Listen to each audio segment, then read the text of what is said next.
புரோட்டா கடைக்காரங்க காலையில் உங்கள் அப்பாவை பஸ்ஸில் முப்பது விழாவுக்கு ஏற்றிட்டு போனாங்கன்னு சொல்லி தகவல் சொன்னாங்க. திமுகவின் முப்பெரும் விழாவிற்கு 200 ரூபாய் தருவதாக கூறி அழைத்து சென்ற முதியவரை காணவில்லை. கடந்த 17ஆம் தேதி திமுகவின் முப்பெரும் விழாவானது கரூரில் வைத்து நடைபெற்றது.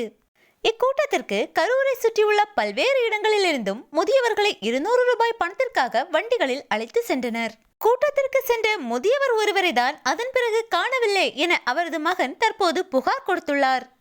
தேனி மாவட்டத்தை சேர்ந்த அமாவாசை என்பவரை கரூரில் நடைபெற்ற முப்பெரும் விழாவிற்கு 200 ரூபாய் பணமும் சாப்பாடும் தருவதாக கூறி அழைத்து சென்றுள்ளனர்.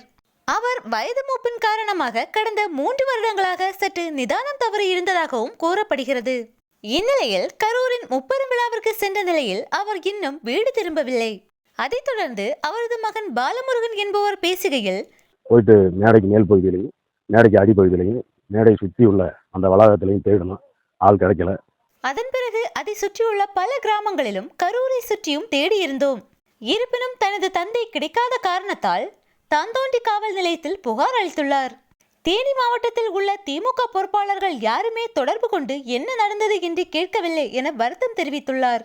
பஸ் ஸ்டாண்டில் இருந்த அவரை வீட்டிற்கே தெரியாமல் திமுக கூட்டத்திற்கு பஸ்ஸில் ஏற்றி சென்றுள்ளனர். முதலமைச்சர் அவர்கள் தனது அப்பாவை விரைந்து கண்டுபிடிக்க நடவடிக்கை எடுக்க வேண்டும் என்றும் கோரிக்கை விடுத்துள்ளார் அவரது மகன் பாலமுருகன் என்பவர்.